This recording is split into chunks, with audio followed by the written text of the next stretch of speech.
Isang pagpalang gabi po sa ating lahat. Muli ako si Mia Sebastian and welcome to our daily devotion with Pastor Rasola Campo.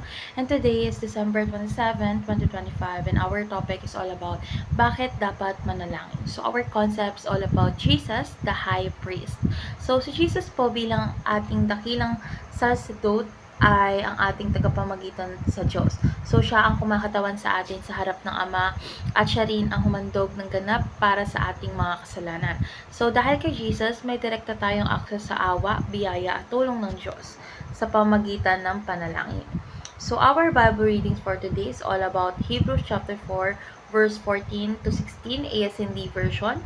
So, sabi po rito, kaya panghawakan nating mabuti ang paniniwalaan natin dahil mayroon tayong dakilang punong pari na pumasok sa kalangitan, na walang iba kundi si Jesus na anak ng Diyos, na darama rin ng ating punong pari ang lahat ng kahinaan natin dahil naranasan din niya ang lahat ng pagsubok na dumarating sa atin pero hindi siya nagkasala. Kaya wag tayong mag-atubiling lumapit sa trono ng awaing Diyos para matanggap natin ang awa at biyayang makakatulong sa atin sa panahon ng pangangailangan. So ngayon po, dadako na tayo sa ating teachings. Yung first teachings, Jesus did not come from the line of Levi.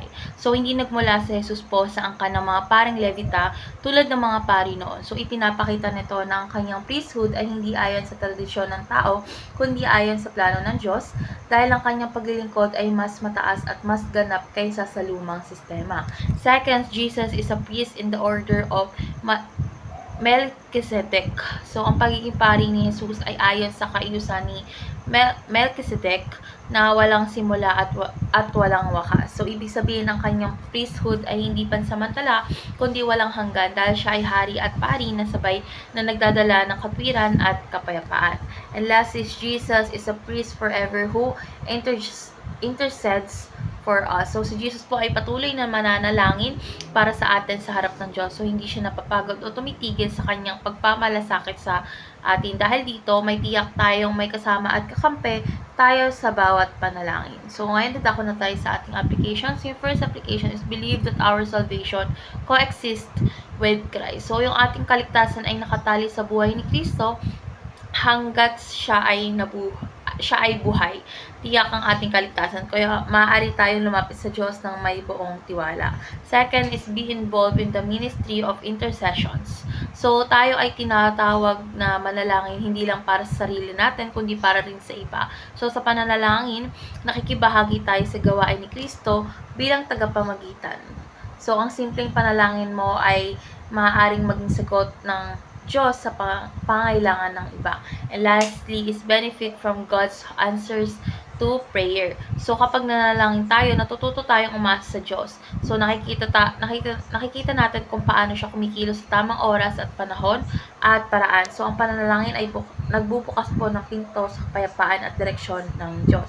So, ngayon nadako na tayo sa ating last part, which is our discussion. And our discussion talks about why should we be involved in the ministry of intercession.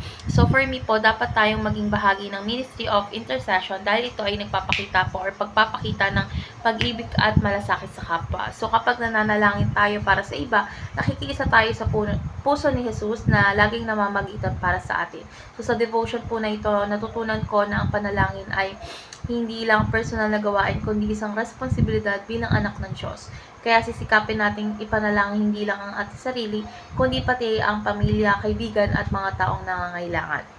So, let's pray po, Lord God. Salamat po dahil ikaw ang aming dakilang sacerdote na patuloy na namamagitan para sa amin. Lord God, turuan mo kaming lumapit sa iyo ng may buong tiwala at maging tapat sa panalangin para sa iba. Lord God, gamitin mo ang aming mga panalangin upang maipahayag ang iyong pag-ibig at kalooban sa aming buhay at sa buhay ng iba. In Jesus' name we pray. Amen.